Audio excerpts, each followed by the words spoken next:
اعوذ باللہ من الشیطان الرجیم بسم اللہ الرحمن الرحیم۔ معزز ناظرین، ہماری کل یہ حدیث نمبر 102 کی ریڈنگ مکمل ہو گئی تھی، اور آج ہم نے حسب توفیق جتنی اللہ تعالیٰ توفیق دے گا اس کے مطابق اس سے ہم نے استدلال کرنا ہے، اس سے ہم نے قوانین عکس کرنے ہیں کہ یہ حدیث ہمیں کیا کیا بتا رہی ہے، کون کون سے قوانین بتا رہی ہے۔ الحمدللہ آج جمعۃ المبارک ہے، اور آپ میں سے اکثر جو ہے وہ بہنوں نے، بلکہ میں کہہ رہی ہوں سے ساری بہنوں نے سورۃ کہف پڑھی ہوگی یا وہ پڑھنے کی تیاریوں میں ہوں گی، کیونکہ یہ تو ہمارے لیے لازم ملزوم ہے کہ ہم جمعے والے دن سورۃ کہف جو ہے وہ لازماً پڑھتے ہیں۔ اب یہ جو حدیث ہے، میں نے آپ کو ہوم ورک بھی دیا تھا اس دن کے، قرآن پاک کے اندر سورہ کہف کے اندر آیت نمبر 60 سے لے کے 82 تک ہو بہو یہی واقعہ جب وہ بیان کیا گیا ہے قرآن پاک کے اندر، ہو بہو یہی واقعہ جو یہاں پہ آیا ہے وہ ادھر قرآن کے اندر بیان کیا گیا ہے سورۃ کہف میں۔ اب یہ دیکھتے ہیں کہ سورۃ کہف کا تھوڑا سا ہم تعارف لے لیتے ہیں تاکہ پھر ہم اس کو اچھی طرح سے ایکسپلین کر سکیں۔ سورۃ کہف آپ کو پتہ ہے کہ جیسا کہ اس کا یعنی جو اس کا نام ہے، نام کی وجہ جو ہے، کہف کا مطلب ہے غار، وہ اصحاب کہف جو اپنا ایمان چھپانے کے لیے غار میں چھپ گئے تھے، وہ اس کی وجہ تسمیہ ہے اس سورت کی۔ اور اس سورت کا شان نزول جو ہے وہ اس طرح سے ہے، وہ وجہ تسمیہ میں نے بتائی ہے نا۔ اب شان نزول کیا ہے کہ وہ سورت نازل کس طرح سے ہوئی، کیونکہ یہ اس میں سے سورۃ کہف میں لیا گیا نا، اس لیے میرے لیے ضروری ہے کہ میں آپ کو اس کی ایکسپلینیشن دوں۔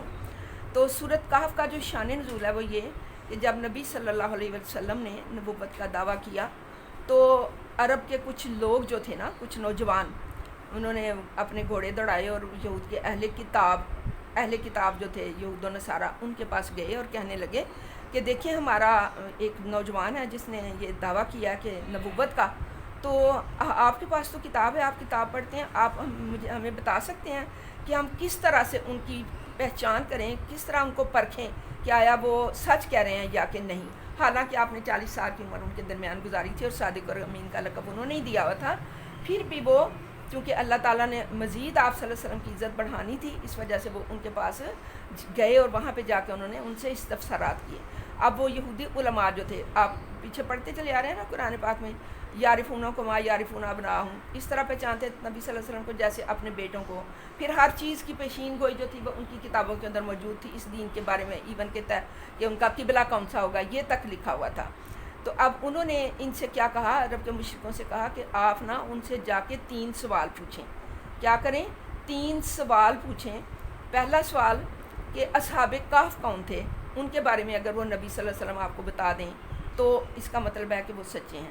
دوسرے نمبر پہ آپ ان سے پوچھیں، ذوالقرنین ایک بادشاہ گزرا ہے جو بڑا نیک بادشاہ تھا اور اپنی رعایا کے ساتھ اس نے بہت نیک کام کیے، اس کے بارے میں آپ ان سے پوچھیں کہ ذوالقرنین بادشاہ کس طرح کا تھا اور اس کا کیا کارنامہ تھا، اس نے کیا کیا۔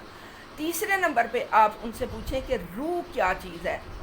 اب یہ پہلے جو 2 سوال ہیں اگر ان کا جواب وہ تفصیل کے ساتھ دے دیں، اور تیسرا جو سوال ہے اس کو وہ صرف اللہ کی طرف لوٹا دیں اور کہیں کہ روح کے بارے میں اللہ ہی جانتا ہے، اگر وہ اس طرح کا آپ کو جواب دیں روح کے متعلق، وہ اگر انہوں نے تفصیلات بتانی شروع کر دیں تو اس کا مطلب ہے کہ وہ سچے نبی نہیں ہیں، اور اگر یہ واقعات جو ہیں یہ تفصیلاً نہ بیان کیے تو وہ سچے نبی نہیں ہیں۔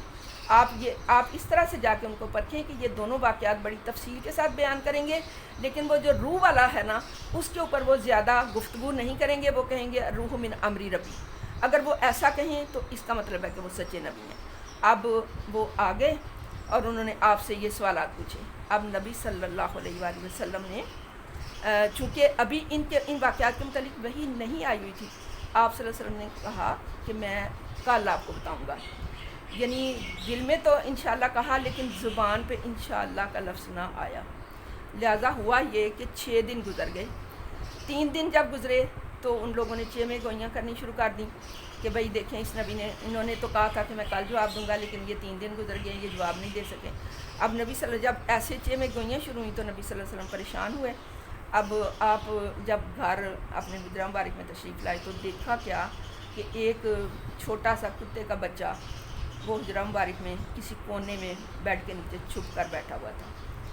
جو ہی اس کو نکالا گیا تو وہیں پہ جبرائیل امین علیہ السلام تشریف لے آئے اور انہوں نے یہ دونوں واقعات جو ہیں تفصیل سے بیان کیے اور روح کے متعلق یہی فرمایا الروح من امر ربی، اس طرح سے پھر نبی صلی اللہ علیہ وسلم نے یہ جو ہے واقعہ جو سورۃ کہف جس طرح لکھی گئی ہے، وہی جو ہے سورۃ کہف کے اندر جو وہی آئی ہے وہ ساری جو ہے وہ اس طرح سے بتا دی نبی صلی اللہ علیہ وسلم نے. ان کو واقعہ کہف بھی، اصحاب کہف کا واقعہ بھی بتا دیا، ذوالقرنین کا بھی بتا دیا، روح کے بارے میں بھی بتا دیا. لیکن جو ہی یہ بتایا جا رہا تھا، اب وہ جو تھا نا کہ اس میں سے یہ استفسار پیدا ہو سکتا ہے نا کہ وہ وہی جو ہے وہ اور کس جگہ پہ کیوں نہیں آئی. دیکھیں وہی کا، ہر وہی کا مقام متعین ہوتا ہے. وہ یہ وہی جو ہے وہ ادھر ہی آنی تھی، نبی صلی اللہ علیہ وسلم کے حجرہ مبارک میں ہی آنا تھی. لہٰذا جب تک وہ ایک تو انشاءاللہ نہیں کہا گیا تھا، اور دوسرے نمبر پہ وہ وہاں پہ ناپاک چیز موجود تھی، وہاں پہ وہی نہیں آ سکتی تھی. جو ہی اس کو نکالا گیا، یہ تفسیر رازی کے اندر موجود ہے یہ واقعہ، اگر آپ اس کو دیکھنا چاہیں تو وہاں سے پھر وہ اس کو نکالا گیا. جب وہ نجاست کو، یہاں سے ہمیں یہ بھی پتہ چلتا ہے کہ جس گھر میں جو ہے وہ کتے جیسی ناپاک چیز ہو تو وہاں پہ برکت رحمت نہیں ہوتی. جبرائیل اس کی موجودگی میں نہیں آئے. اب پھر جبرائیل تشریف لائے اور آ کے اس وحی کی تکمیل ہوئی، اور نبی صلی اللہ علیہ وسلم نے کفار کو ان کا جواب دے دیا. ابھی جب ایک واقعہ بیان کیا تھا نا اصحاب کہف والا، تو بیچ میں یہ ایک معاملہ ہو گیا. آپ کو پتہ ہے نا قرآن لائیو کتاب ہے، جیسے جیسے واقعات ہوتے گئے ہیں ویسے ویسے وہ وحی جو ہے وہ آتی گئی. ابھی ایک واقعہ بیان ہوا تھا تو یہ بیچ میں ایک واقعہ یہ آ گیا. یہ چونکہ باب العلم ہم بیان کر رہے ہیں نا، تو جب عالم سے پوچھا جائے کہ لوگوں میں کون زیادہ جاننے والا ہے تو اسے کیا کہنا چاہیے. ایک واقعہ بیان ہوا تھا، تو یہاں پہ ایک اور واقعہ رونما ہوا. وہ کیا تھا کہ یہ تھا حضرت موسیٰ علیہ السلام کا واقعہ بیان کرنا پڑا، کہ جو ایک جگہ پہ حضرت موسیٰ علیہ السلام تقریر کرنے کھڑے ہوئے اور لوگوں نے پوچھا کہ سب سے بڑا عالم کون ہے. تو موسیٰ علیہ السلام نے وہاں پہ کہا کہ سب سے بڑا عالم میں ہوں، یعنی میرے سے زیادہ علم والا اس وقت کوئی نہیں ہے. اللہ تعالیٰ کو، جیسے نبی تو معصوم ہوتے ہیں، گناہ تو نہیں ہوتا سرزد ان سے، لیکن کبھی کبھار ان کی زبان سے جو بات پھسل جاتی ہے وہ ہمیں سکھانے کے لیے. جیسے نبی صلی اللہ علیہ وسلم نے انشاءاللہ نہیں کہا تو وہی رک گئی 6 دن کے لیے، اور ادھر موسیٰ علیہ السلام نے انشاءاللہ جو ہے وہ نہیں کہا، ماشاءاللہ نہیں کہا یا انشاءاللہ نہیں کہا. تو یہاں پر بھی موسیٰ علیہ السلام کو سبق سکھانے کا جو ہے وہ کام شروع ہو گیا. موسیٰ علیہ السلام نے کہا کہ میں ہوں سب سے بڑا علم جاننے والا، اور یہ نہیں، اللہ کی طرف اس کو نہیں لوٹایا. تو پھر یہاں سے کیا ہوا کہ یہاں سے یہ آگے جو واقعہ ہے یہ شروع ہو رہا ہے. حضرت ابی بن کعب سے روایت ہے کہ نبی صلی اللہ علیہ وسلم نے فرمایا، موسیٰ علیہ السلام ایک دن بنی اسرائیل میں خطبہ دینے کے لیے کھڑے ہوئے تھے. ان سے پوچھا کہ کیا سب لوگوں میں بڑا عالم کون ہے؟ انہوں نے کہا میں. اب یہاں سے یہ واقعہ سٹارٹ ہو گیا کہ پھر اللہ تعالیٰ نے انہیں کہا کہ اے موسیٰ، آپ سے بھی عالم بڑے ہیں. اب یہاں پہ اللہ تعالیٰ نے یہ بتانا تھا موسیٰ کو کہ آپ نے ایسا نہیں کہنا چاہیے تھا، آپ کو کہنا چاہیے تھا کہ واللہ عالم بالصواب. اس لیے آپ نے دیکھتے ہیں جہاں بھی کہیں علماء کسی بات کو بیان کرتے ہیں نا، آخر میں ایک آپ کو جملہ نظر آتا ہے واللہ اعلم بالصواب. اس کے بارے میں صحیح بات جو ہے وہ اللہ تعالیٰ کو معلوم ہے. تو موسیٰ علیہ السلام کو بھی یہ کہنا چاہیے تھا کہ اس میں صحیح بات اللہ تعالیٰ کو معلوم ہے، لیکن انہوں نے کہا کہ میں ہوں بڑا عالم. چنانچہ پھر اللہ نے کہا چلیں پھر موسیٰ آپ کو سکھاتے ہیں اس طرح سے کہ چلیں آپ جائیں فلاں جگہ پہ جہاں پہ آپ کو وہ میرا ایک بندہ ملے گا، اور اس کے ساتھ آپ سفر کریں تو پھر آپ کو پتہ چلے گا کہ کون بڑا عالم ہے. یہاں پہ پھر ایک واقعہ جب یہ آگے شروع ہوگا، یہ آج وقت زیادہ ہو جائے گا، یہ واقعہ جو ہے موسیٰ اور خضر والا جو اس حدیث میں بیان ہوا ہے، اس کے اندر استدلال جو ہے وہ واقعہ تو کل پڑھ دیا گیا تھا، لیکن استدلال اس میں سے جو چیزیں نکلیں ہیں وہ میں انشاءاللہ العزیز کل بیان کروں گی. کہ انہوں نے پھر یہ کیا کہ اللہ تعالیٰ نے موسیٰ علیہ السلام جہاں پہ وہ پڑھ لیا نا، آپ نے سن لیا، موسیٰ علیہ السلام اور خضر علیہ السلام جہاں پہ ملے ہیں، دونوں مل گئے ہیں جب موسیٰ اور خضر، تو وہاں پہ وہ ایک جو ہے وہ چڑیا آئی ہے، اور آپ کو پتہ ہے نا مجمع البحرین کے اوپر یہ ملے ہیں. تو وہاں پہ ایک چڑیا آئی اور اس نے چونچ ماری ہے پانی میں. تو وہاں پہ پھر موسیٰ کو بتایا گیا کہ اے موسیٰ، ساری دنیا کے عالم جو ہیں ان کی حقیقت، پوری دنیا کے عالم اکٹھے کر دیے جائیں، ان کے پاس جتنا علم ہے اس کی حقیقت اتنی ہے جتنی اس سمندر سے اس چڑیا کی چونچ کو پانی مس کیا ہے، اتنی حقیقت ہے. گویا تمام دنیا، اللہ کے علم کو تو ہم بیان کر ہی نہیں سکتے، اس کا ہم احاطہ کر نہیں سکتے.